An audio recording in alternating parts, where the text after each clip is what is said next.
काय तुम्हाला माहित आहे? हारातले झेंडू पुन्हा फुलू शकतात.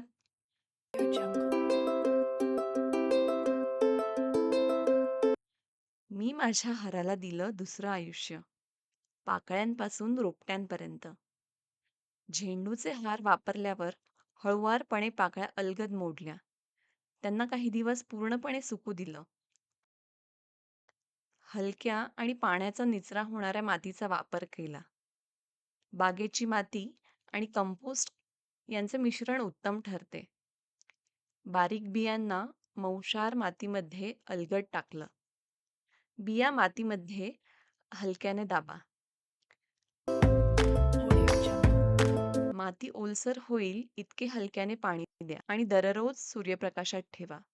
एकदा रोप काही इंच उंच झालं की गरज असल्यास त्याला तुम्ही दुसरीकडे लावू शकता.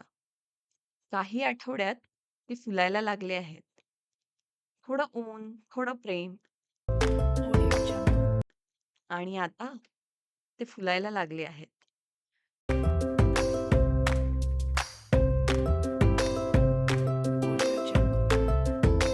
छोटी छोटी पावलं, मृदू क्षण जे घराला खरं खरं घर बनवतात.